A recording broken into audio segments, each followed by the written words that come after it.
اور میں آپ کو بتاؤں، اب تو اتنا برا حال ہو گیا ہے کہ بیوی شوہر سے مطالبہ کرتی ہے، وہ کہتی ہے تو پیسے تھوڑے دیا کر، جوڑا بھی ایک کی کافی ہے مجھے گرمی سردی میں، لیکن سچ تو بولا کرنا۔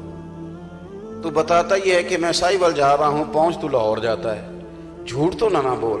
عدم اعتماد ہو گیا، اور میاں بیوی کا رشتہ پیسوں سے نہیں چلتا، اعتماد سے چلتا ہے۔ اعتماد ہی نہیں ہے۔ ماں کہتی اب بیٹے سے کہ پتر کو دو چار ہی سچ بول لیا کر، سچی بات کرنا، دیانت دا۔ اور پھر ایک بات عرض کروں، سچ بولنے والا بندہ خود بڑا مطمئن رہتا ہے، وہ دعوے تھوڑے کرتا ہے، وعدے کام کرتا ہے، اور وہ جو کہتا ہے نا وہ کرنے کی پوزیشن میں ہوتا ہے، اس لیے لوگ اس پر اعتماد کرتے ہیں۔ لوگ اسے کمزور نہیں سمجھتے، ایسا نہیں سمجھتے کہ یہ تو کر دیتا ہے بات۔ دیکھو نبی پاک صلی اللہ تعالی علیہ وسلم کی نبوت کی خبر حبشہ پہنچی۔ نجاشی بڑا زیرک آدمی تھا، سمجھدار تھے، اسی لیے اللہ نے انہیں دولت ایمان عطا فرمائی۔ ان کے پاس جب خبر پہنچی نا تو مختلف رائے لوگوں کی سامنے آئی، کچھ کہہ رہے تھے، کچھ کہہ رہے تھے۔ اس نے کہا یار کوئی وضعدار آدمی مجھے ملے، سیانہ بندہ، کوئی پنچایت کا آدمی، کوئی سردار ٹائپ، اس سے پوچھوں گا میں نبی کریم علیہ السلام کے متعلقہ۔ حضرت ابو سفیان رضی اللہ تعالیٰ عنہ ابھی مسلمان نہیں ہوئے تھے، فرماتے میں گیا ہوا تھا حبشہ تجارت کی غرض سے۔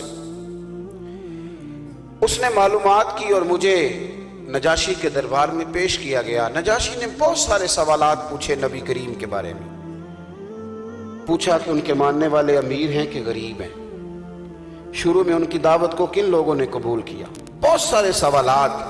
آخری سوال پوچھا، آپ میری بات پہ توجہ کریں، بالخصوص میری ملت کے جوان، کیا عجیب سما ہے، آپ کاروباری ہیں، بزنس مین ہیں، 6 موبائل رکھے ہوئے ہیں، کسی کو کوئی بات بتا دی، کسی کو کوئی کہانی سنا دی، رات کو خود سمجھ نہیں آتی کہ ہم نے کس کو کیا کہا تھا۔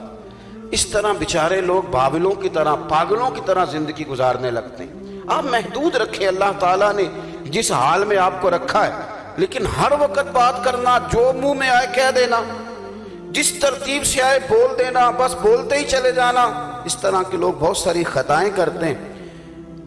جناب ابو سفیان کہتے ہیں اس نے بڑی باتیں پوچھی، اور میں نے، چونکہ میں مخالف تھا، جب یہ ان لوگوں نے نا کہانی پوری یاد کی ہوئی تھی، قریش مکہ نے پوری کہانی سناتے تھے کہ دیکھیں جی ہم اطمینان سے رہ رہے تھے، انہوں نے جی، اور یہ ایموشنل کرنا تو ہر آدمی کا کام ہوتا ہے نا، لوگ جذبات شامل کرنے کی کوشش کرتے ہیں، اس نے بھی کوشش کی، دیکھیں جی وہ ہمارے ابا کو گمراہ کہتے ہیں، وہ ہمارے دادا کو گمراہ کہتے ہیں، وہ ہمارے سارے بڑوں کو کہتے ہیں، بڑی کہانیاں، سٹوریاں، گھروں میں لڑائی کرا دیا جی، ایک بھائی کسی عقیدے کا، انہوں نے دوسرے کو مسلمان کر دیا، انہوں نے تو ہمارے غلام ہم نے پیسے دے کے خریدے تھے باغی کر دیے، یہ ساری کہانیاں سناتے تھے جہاں جاتے تھے، کہتے ہیں وہ پوری میں نے طے کر کے بات سنائی۔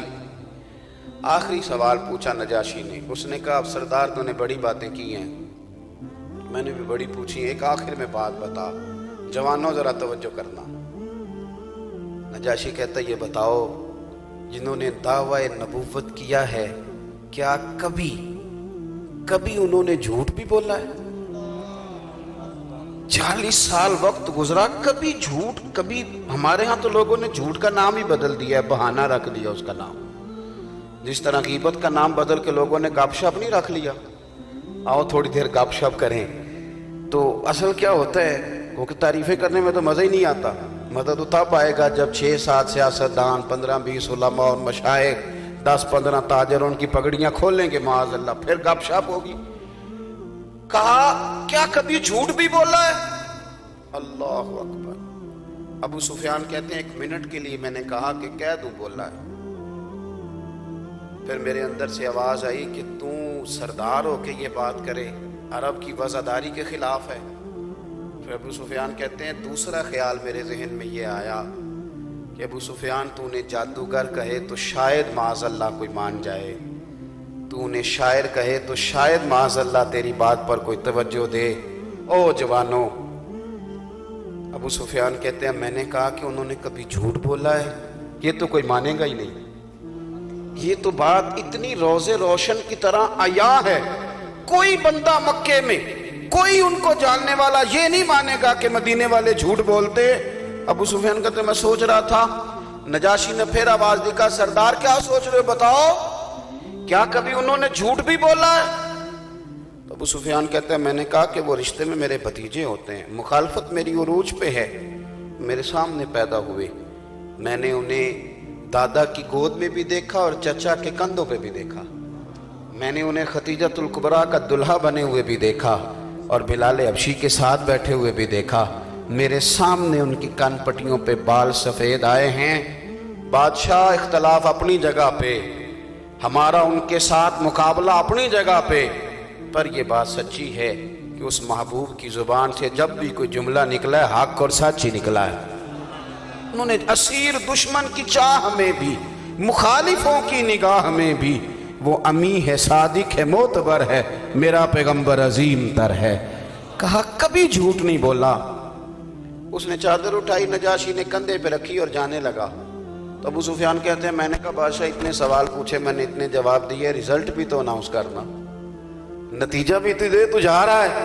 تو کہتے ہیں وہ میری طرف پلٹ کے دیکھا اور کہنے لگا سردار نتیجہ تو نکل آیا ہے، بات تو سامنے آ گئی ہے۔ جس بندے نے کبھی بندوں سے جھوٹ نہیں بولا وہ یہ جھوٹ کیوں بولے گا کہ میں اللہ کا رسول بن کے آیا ہوں؟ اس نے کبھی بندوں سے جھوٹ نہیں بولا تو یہ والا جھوٹ اپنی زندگی میں سب سے پہلے آپ سچ کو لائیں، دیانتداری کو لائیں۔ ہمارے رشتے بڑے کمزور ہیں کیونکہ ہم نے جھوٹ بول کے بنائے ہیں، جھوٹ بول کے۔ بچی والوں نے بھی جھوٹ بولے، بچے والوں نے بھی جھوٹ بولے۔ ملاقاتوں کے دوران ہم وہ باتیں کہہ گئے کہ جن کا زمین پر وجود ہی نہ تھا۔ اگر ہمارے رشتے مضبوط ہو سکتے ہیں تو ان میں سچائی لائیں، دیانتداری لائیں۔